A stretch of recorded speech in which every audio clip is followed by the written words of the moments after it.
joined today by Peter Fuller from Haslams Estate Agents. How you doing, Peter? Yeah, very good, David. Thank you. Very good. Nice to have you with us. We feel sometimes a little bit embarrassed because Megan has been extremely vocal on social media about how we've managed to sort of help your processes, and I think, as I said to you off camera just a couple of minutes ago, she's a very sort of vocal advocate for our industry and tech, and she's also very enthusiastic. But we wanted to talk to the people behind the business as well, just to make sure that you were also happy with the service that you've received, but more importantly, how this sort of integrates into a business of your size. So for those people that don't know, to call Haslams a sort of a single branch agency just isn't doing it any sort of justice. It's a big operation that you guys have got there, and I think all told, I think is it about 75 people working in and around the business? Yeah, it's sort of two brands really, sort of Haslams and Michael Hardy, in Reading, Woking, Crowthorne and the wider areas. Yeah, so yeah, we're a little bit understated, shall we say. You are, but your offices, if I may say, look absolutely stunning there at Haslams. It really, and if you're ever in Reading, people should check this out, because it's really a sort of a lesson to all of us about how our workspaces can perhaps be a little bit more engaging. In terms of a business though of that size then, Peter, there's obviously a lot of moving parts behind the scenes in terms of getting your customer service to the level that you pride yourself in. How important is tech in that process? Yeah, I think so. I think you have to remind yourself that a lot of landlords, tenants, it's changing. They're younger. They're used to interacting in different ways, and I think tech provides that platform. Some business owners kind of, I think, find that difficult to adjust to, but I think that's what we're trying to do here. So we also have a lot of international clients, so we're trying to make it as easy as possible, provide good service, but at the end of the day we also want landlords to stay with us, so we want to innovate and provide the services that they want or are striving for. That's it. It's all around that kind of ethos of trying to keep the customer for life. Both it's easier to do that with landlords, because famously, if you give them a service they're sort of even half happy with, they tend to stay put, because it's messy to move around a lot. But also on the sales side of things as well, keeping that sort of fresh and up to date, you will end up interacting and dealing with a lot of the same people several times during their lifetime, perhaps under different guises. So yeah. And I think what the industry struggles with is identifying clients, in terms of clients should be that you deal with and have done for 20 years. You should deal with them in a certain way, and new inquiries in another way. And I think a lot of estate agents it's the phone rings and you deal with that client, regardless of how that's a new client or someone's been with you 20 years. So yeah, using technology to try and acknowledge that customers are important to us, and the long-standing clients, rightly so, should expect a more familiar service. So in terms of our interaction with you guys, I think we'd arranged to have one of our MOT sessions, and I know there was a couple of familiar faces on those calls, because I think one of our guys here, Richard Durant, from a previous life. So you both had some sort of background, but did you have any sort of basic expectations of what that MOT was going to entail, or was it sort of a complete unknown for you? I suppose for me was to try and, with Kerfuffle, I think why they provide a valuable service is they can save time. I mean, I think sort of resonate with a lot of people that run businesses, property services business, that may be a similar age to myself. You're sort of overwhelmed with all these tech solutions that are going to make your life easier, going to make you more money, provide better service, and etc. etc. And it's, I don't mind admitting it's quite overwhelmed. Where do you start? So to answer your question, I thought, this is an ideal way of someone who's dealing with this every single day that can cut through the bull and really get us to a certain level to understand it more, and using Megan, someone younger as well, to sort of steer that process. It's invaluable, and I'm sure that had we not taken those steps, I think we would still be procrastinating on certain technology that have really helped our business. And in terms of this kind of new climate that we find ourselves in today, because I think we started interacting with you it's probably quite a while ago now, but it was a different time in the market. Politically, we're in a slightly different climate. Today, I think it's fair to say there's probably more challenges ahead of us, and a lot of people's instincts are to sort of, particularly with tech, is to sort of pull back and to slam the brakes on, and to see what they can cut back on. And I think that the feeling out there from business leaders who get it, the fact that it can save time and it can improve process, and certainly marketing and lead generation, they seem to sort of think that actually if we go quiet now, and we switch the taps off now, we're not going to stand ourselves in good stead for when the market does come back. Is that do you feel that kind of knife edge at the moment? Yeah, I totally understand it. Why agents would be looking to sort of bunker down, really put off any decision making based on costs. But the truth is, the world goes on. If anything, you should use this as an opportunity to try and progress things, because coming out the other side, technology is evolving at such a pace, and the way customers interact with you isn't going to change. It's just going to gain momentum. People picking up the phone, physically coming into the office. I think agents are still relying on that. It's just changing. We just see that all the time now, particularly in a place like Reading, where international demographic, language issues, barriers, that you've got to develop these technologies to help you and provide a service that people come back. Yeah, absolutely. I imagine it's quite. You're right. Reading's quite a hub, isn't it? It's just not too far away from London for those bigger businesses, and I think you get a lot of also international tenants arriving, and those represent challenges as well in terms of just making sure culturally everybody's on the same page in terms of the service levels that they would expect, and ease of communication with all of these things is always at the core, isn't it? If you get the communication right, then you can almost set the tone of the relationship going forward. Yeah, certainly. I mean, communication is the heart of everything, isn't it? And anyone working in property management and lettings, often, as I say to the guys here, if you plonk me in the middle of wherever, what would you think of the service you're going to receive? What would you expect? You really do want your hand held and for things to make easier for you. And that's what we strive to do. But of course, technology can play a part in this in terms of communication that you couldn't yourself. Yeah. So that's been a real advantage for us. So when we sat down to do the MOT, I think the way that we tend to sort of approach things is that, we can sit there and list 20 different things that you want to try and achieve, but that can be very often overwhelming. And I think it makes sense to sort of just pick what we call pain points, but to others, it might just be basic holes in the process, because we all run fantastic estate agency businesses, and we all think that the end product is great, and the phones are ringing and that's all good.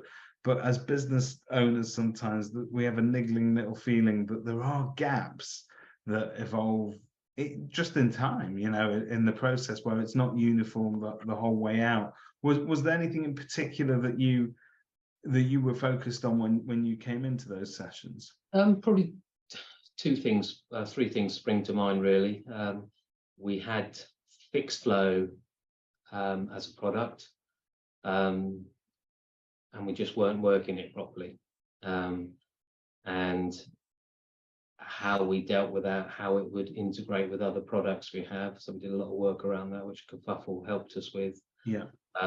Again, going back to the communication aspect, and that has been really useful to really use fixed flow, not just for our benefit, but the benefit of customers, to really make it a beginning to end solution, and that's helped us a lot. We also in terms of working on deposits, and again, because of the communication issues, we were taking far too long to return deposits. Not that we were sitting on it, but we just couldn't resolve some of the issues. So by using the depository, the early signs of that have been great. We've really reduced massively in our return of deposits, which gives time back to the property managers to be more proactive. That's certainly made. I think that's an interesting point on both of those. I think the sort of turnaround time for people what they're expecting in terms of fixed flow, your handling of repair issues and how smooth that is, and if you're not using it properly and if it's not integrating properly with the rest of your software, then you're losing time efficiencies, because effectively it becomes a very expensive reporting tool if it's not integrated, and it's great to sort of see that you're winning those efficiencies right back now by using it, obviously using it properly, but also getting it integrated. And I suppose that's an education process with staff members, because sometimes, if I hear one thing in property management, it's, well, we've always done it this way, and it's hard to break that mindset, isn't it? It is. I mean, I think we've got a great bunch of property managers that are really high orientation on customer service. So of course, they think on one hand that if the phone rings and we deal with some maintenance, that's the right thing to do, which of course it is. But actually, in some ways, you kind of got to be a bit cruel to be kind, because by using fixed flow, it really triages a call, and we're not sending electricians out to fix kettles and things like that. I mean, that sounds extreme, but those things happen, and then that becomes bad customer service, more workload, a dissatisfied landlord, because you're trying to charge him for a call-out charge, and actually people realize, getting the customer, wherever they're from, to be able to triage the what's actually required. Does improve. It's interesting you also mentioned the depository, because if you and I were talking 10 years ago and I said to you, hey Pete, I've got something that slots in at the end of your tenancy process and helps sort of arbitrate more easily between landlord and tenant, and so you can get those deposits turned around, you would have been forgiven for saying to me, well, David, that sounds amazing, but it's not such a huge problem. We get the deposits returned. Maybe it takes slightly longer than we'd like it to, but eventually everybody gets their money, and it takes a little bit of negotiation. But the honest truth is that what we've now learned in 2022, in the age of agents and also service providers living and dying by their reviews, what we understand is when bad reviews come in or complaints tend to sort of be around, very often it's from ex-tenants or tenants that are on their way out, and it all surrounds that deposit process and how quickly they get it back. It's a understandably tense time for them in terms of, and it's expensive time for them moving from one property to another. And that's something we probably overlooked a few years ago, and now we can now see that there's not only value in it in terms of the higher customer service, but I suppose for us, talking selfishly as agents, you don't run the risk of getting 10 Google reviews that all say, Pete sat on my deposit and didn't return it to me. Yeah, I think you're right there, David. I mean, it's one of those things that returning a deposit, most business owners wouldn't be having that on their board report and talk about, or even record stats around that. It just kind of happens, or it doesn't happen. I mean, but of course the problem, it's not a problem, but the world has changed. I mean, you can have a tenant who's also a landlord that's a tenant, and you need to. It's all we focus on is new business sometimes, about retaining business and actually winning business as a result of some of your processes. Or, the other day we had a positive Google review on the return of the deposit. Now, that's the first one I've heard for a long time. So that indicated to me that must be getting it right, and how that's assisting. So, yeah, I think it's all part of the service. And people, you can do everything right. You can spend a lot of time with customers, find them a property, do a viewing outside of work, meeting them at their hotel, showing them around properties, and do a great job.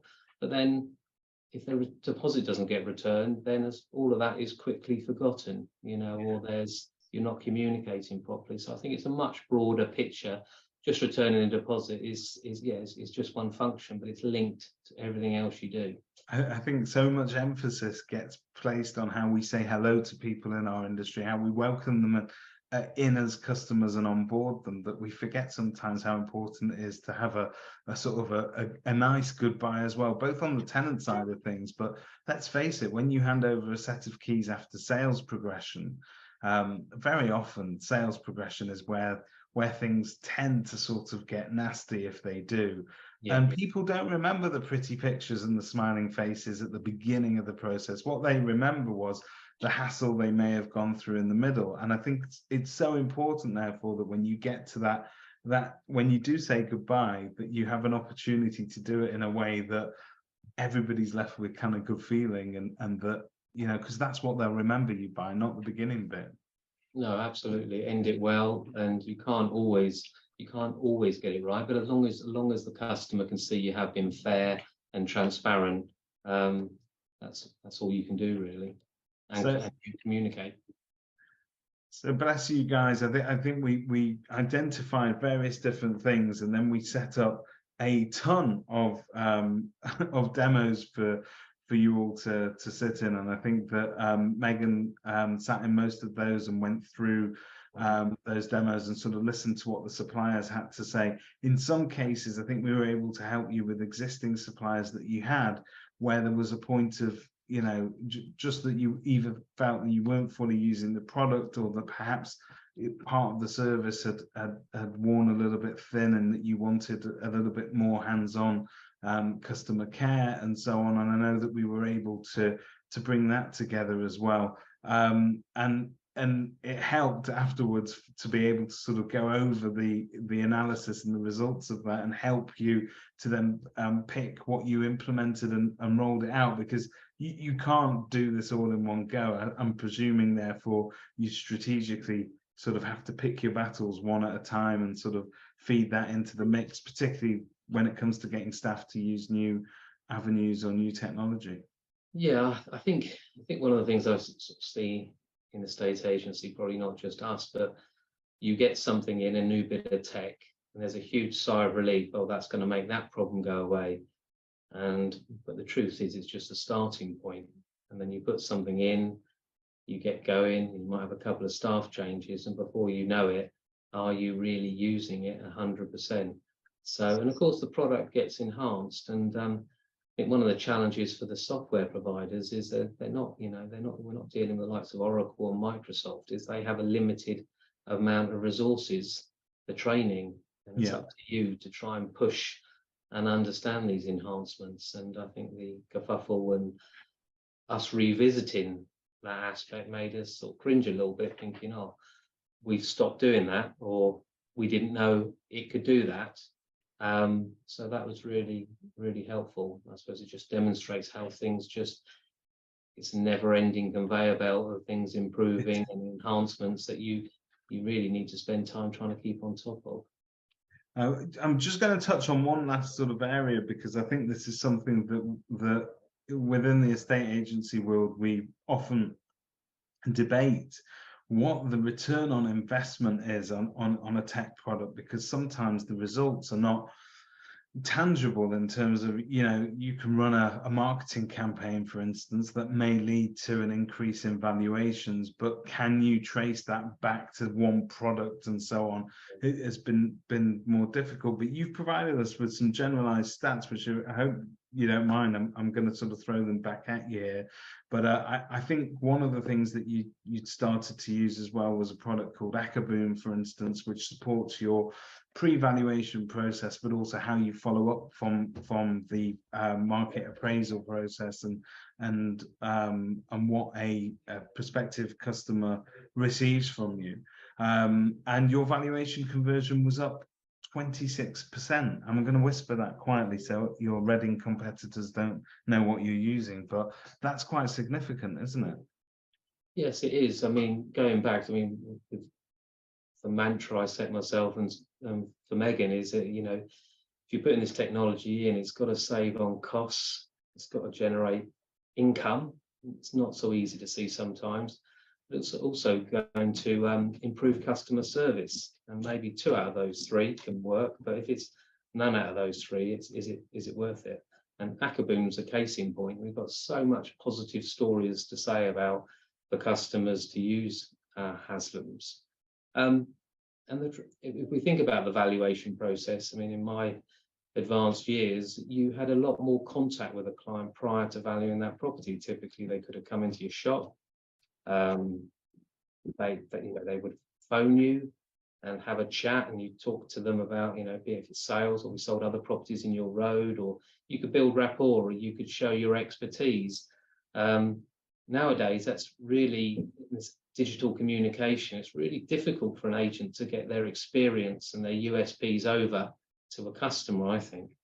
Sometimes that might result in you not getting the valuation if you're not using technology these days, because that's how customers want to interact. And Ackerboom has kind of allowed us to really say to any valuer going out there what we offer. We don't know at that point really what the customer, what's the most important thing to them about selling or letting their property. I think Ackerboom, the way we've got it and we've modified it, and now enables us to know, actually, we think we know what's the most important thing, but actually it's what we now know what the customer thinks is the most important thing about our service. So that's really smart for us to know for future marketing campaign or messaging. If I said to you, Peter, I've got a valuation to book here for you, would you like to be the first in or the last in? There's 3 people going in, where would you like to be? A lot of us say, well, I'd rather be the last in, because we're more memorable at that point, because the other 2 become a little bit of noise that they heard earlier on. What they remember is Peter leaving last, and sort of the professional service that you gave them when you were in their living room. Ackerboom sort of gives you that sort of double bite of the cherry by being able to sort of pop you under their nose again, so that even if you are the first one in and not the last one in, you'll always stay memorable. There's always something for them to sort of focus on, isn't there? Yeah, there is. I mean, I'm a great believer being first in, because if I'm good enough, I can close the appointment out. If I wait till a third person, perhaps I don't even get a chance to go across the front door. But I know people have different views about that, and Ackerboom helps us because we can build a relationship prior to even getting in the front door. And when we are in the front door, we can also immediately close them out by signing terms and conditions there and then.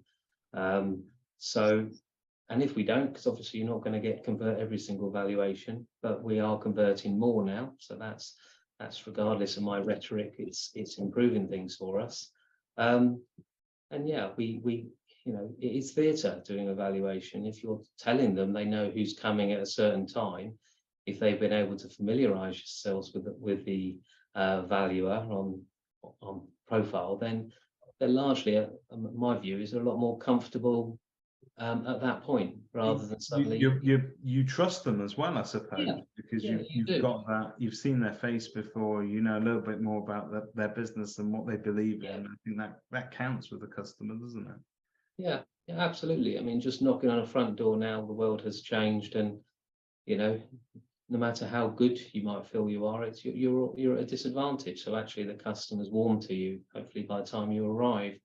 And also, which I really like with Ackerboom as well, it gives the seller or the landlord, I should say, to ask some questions. So if they ask you a certain question, if they ask you about property visits, as an example, that might have been a bad experience they've had in the past.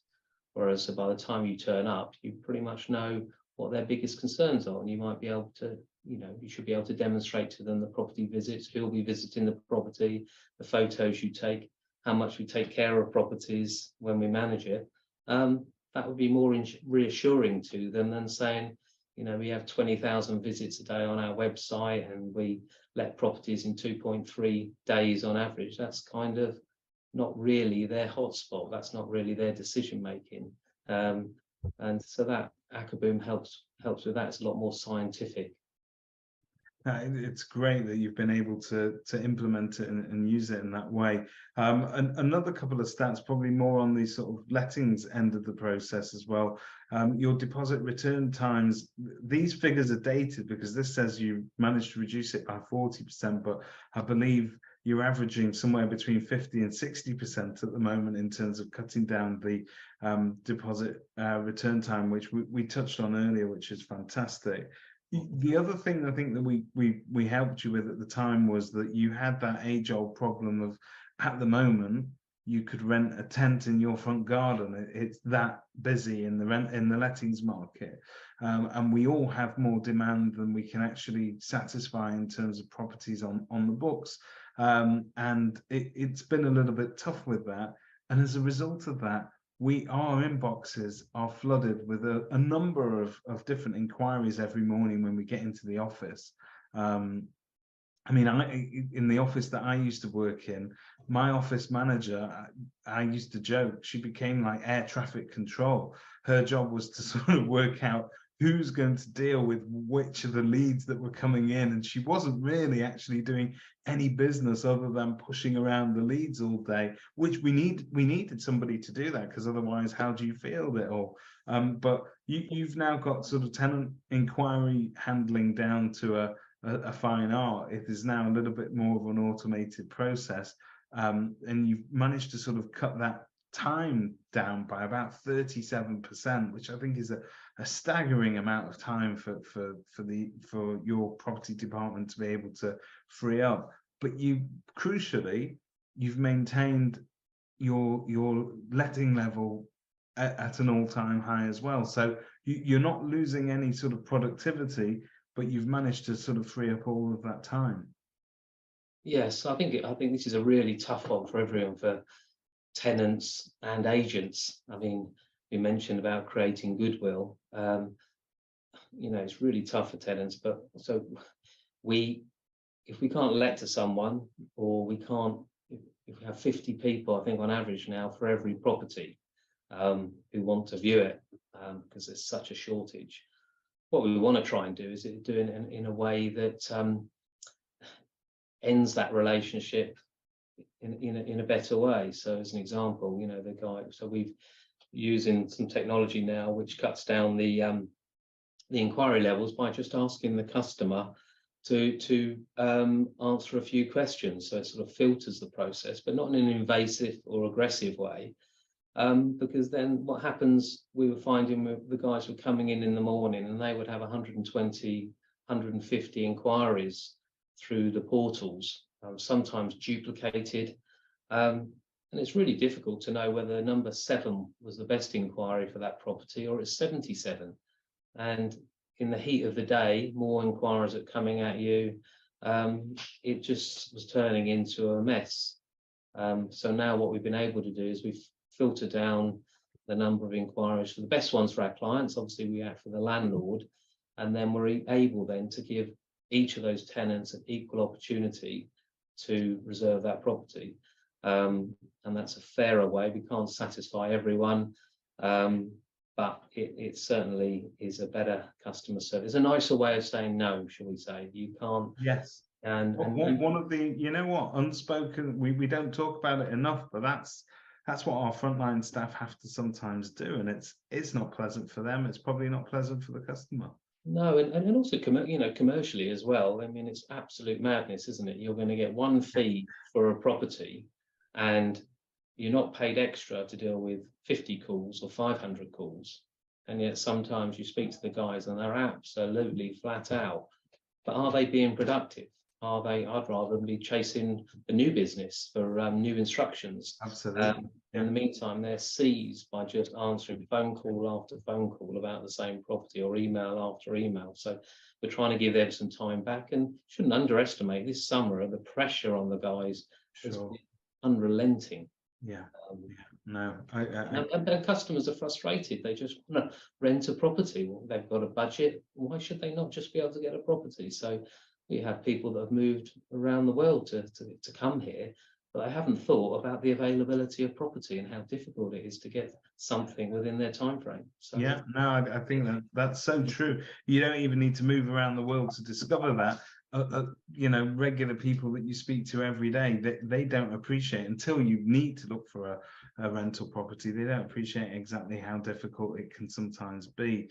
But you know, a few viewings down the line, you understand how competitive it is. And I think how the agent deals with it. I've had some people that have said, you know, wasn't able to find a property with ABC agent, but I've got to tell you, you know, they were by far the best to deal with, because they came back to me promptly. They had a process. They asked me a few questions, which I didn't mind answering, because I realized if I answered them correctly and I gave them the information up front, I might actually stand a better chance of getting in. So I think people do appreciate that. And I think it does resonate customer service wise as well. yeah, absolutely. I mean, it's if you want something and someone asks you some questions, at least you feel it's fair. I'm being given an opportunity. I think what's happening out there now, that people are just receiving a call saying it's gone, and not had an opportunity to even, and they just can't get their heads around it. That well, you know, I'm employed, I'm good credit worthiness, and I wasn't even given an opportunity.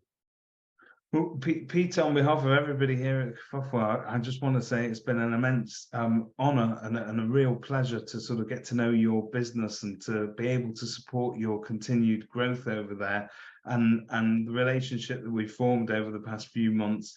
It goes from strength to strength, and we continue to sort of dip in and out and review bits and pieces as and when you need it. But I just wanted to say thank you very much for giving us your time today, and to review your MOT journey so far.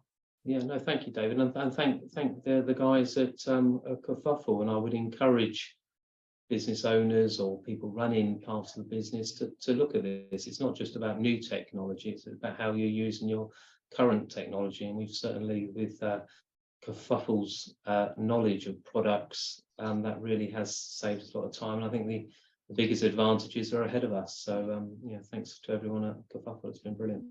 Thank you.